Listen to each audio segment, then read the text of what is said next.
تكنولوجيا الطاقة النظيفة طورت بزاف في هاد السنين الأخيرة، ولينا كنشوفو السيارات كهربائية ومولدات الطاقة الشمسية والريحية. ولكن واخا هكاك العالم مازال كيشتغل بالبترول وكيعتمد عليه، فحتى لدابا أكثر من 80% من استخدامات الطاقة عالميا مازال كتجي من الوقود الأحفوري اللي هو البترول والغاز والفحم. وراه 80% رقم اللي هو كبير. فتخيل معايا مثلا لو كان البترول والغاز والفحم يتسالاو فجأة، فراه العالم غادي يتوقف حرفيا. وكما كنعرفو كاملين الوقود الأحفوري هو المواد اللي كتستخرج من باطن الأرض عن طريق الحفر، ومن بعد كيتم الحرق ديالها عن طريق أكسجين الجو، وكيولد لينا حرارة وكيستخدموها في أي حاجة محتاجينها. وهذا الوقود الأحفوري نايضة عليه الروينة بين الباحثين على منين جاي وكيفاش كيتكون. فأغلب الباحثين كيقولوا أن الوقود الأحفوري تكون من بقايا النباتات والحيوانات اللي ماتت هذه آلاف السنين. يعني كيقولوا أن الوقود الأحفوري الأصل ديالو عضوي. أما العلماء الآخرين فكيقولوا أن هذا الوقود الأحفوري تكون بسبب التفاعلات الكيميائية بين العناصر اللي موجودة في باطن الأرض، يعني أن الأصل ديالو غير عضوي. ومازال لحد الآن كتظهر اكتشافات جديدة اللي مرة كتأيد طرف ومرة كتأيد الطرف الآخر. فموضوع الخلاف بين الباحثين والعلماء هو كيفاش حتى تكون هذا الوقود الأحفوري، حاجة اللي مازال ما اكتشفوهاش لحد الآن.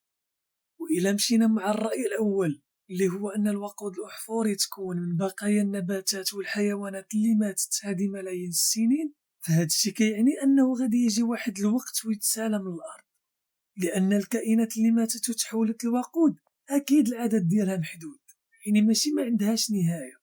وبالتالي كيكون الوقود الأحفوري طاقة غير متجددة، لأنه غادي يجي واحد الوقت وغادي يتسالى.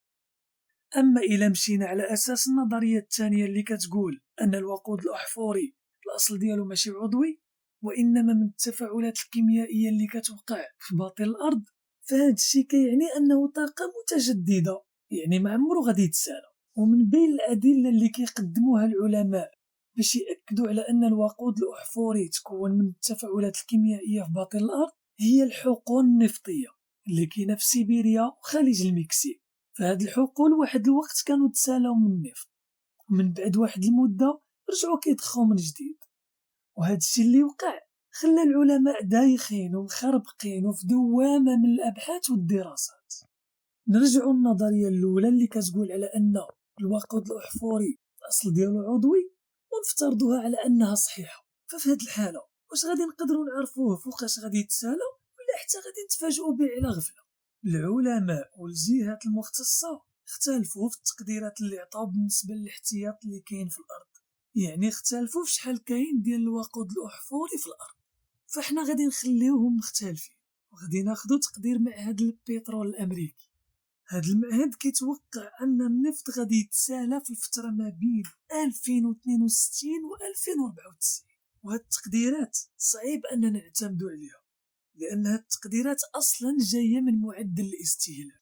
فمثلا دولة عندها احتياطي النفط يكفيها ل20 سنة، فراه تقدر توقع حرب اللي تخليها تخسر داك الاحتياط اللي كان غادي يكفيها لمدة 20 سنة تخسرو في 4 سنين. كما أن معدل الاستهلاك مرتبط بالتطور. كيفاش؟ مثلا نفترضوا أن السيارات الكهربائية تشرب واحد الشكل كبير، فهاد الشيء غادي يخلي الإقبال والاستهلاك ديال البترول يقل، لأن حاليا مجموع السيارات اللي فوق الأرض راه كتستهلك 45% من الوقود العالمي، ورقم ماشي سهل. وهذا الشيء علاش العالم بدا كيتغير وكيتجه للطاقات المتجددة.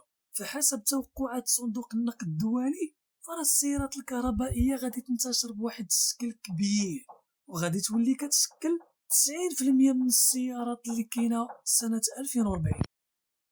وحتى المنتدى الاقتصادي كيقول أنه قبل سنة 2040 مصادر الطاقة النظيفة بحال الطاقة الشمسية والريحية غادي تولي رخيصة، بل غادي تولي رخص حتى من البترول.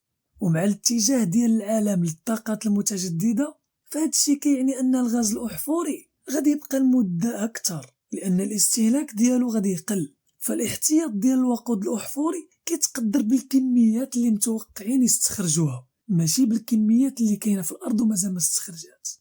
فالبترول والغاز والفحم كيكونوا موجودين في باطن الارض على اعماق مختلفه، وملي العوائق كتزيد قدام شركه الحفر فكيعتبروا ان داك الحقل اللي كانوا خدامين عليه تسالى، وكيمشيو يشوفوا حقل اخر اللي الاستخراج منه سهل. فالحقول اللي شركة الحفر كتسمح فيها وكتعتبرها على أنها سالات كيكونوا مستخرجين منها كميات ما بين 35% و 45%. يعني الحقل ما كيكونش تسالى نيشان بالمعنى نيشان على أنه تسالى ما بقاش، ولكن كيكون مازال باقي فيه، ولكن صعب الاستخراج ديالو. داكشي علاش شركة الحفر كتسمح فيه وكتعتبروا على أنه سالى. فهاد الشيء كيعني أن نهار شركة الحفر تقول صافي البترول سالى، فهي في الحقيقة ما كتقصدش أنه سالى بالمعنى الحرفي، يعني ما بقات فيه حتى نقطة، وإنما البترول اللي ساهل في الاستخراج هو اللي تسالى.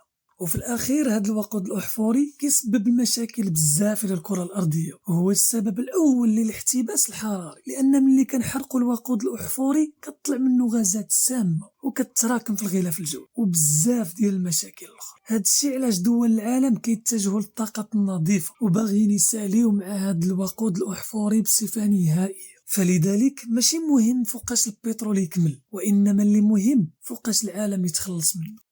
إلا وصلتي حتى لهنا ورك معك على واحد المتابعة إلا كنتي مازال ما دايرهاش، وخلي معك جيم وكومونتير، ونتلاقاو في الفيديو الجاي.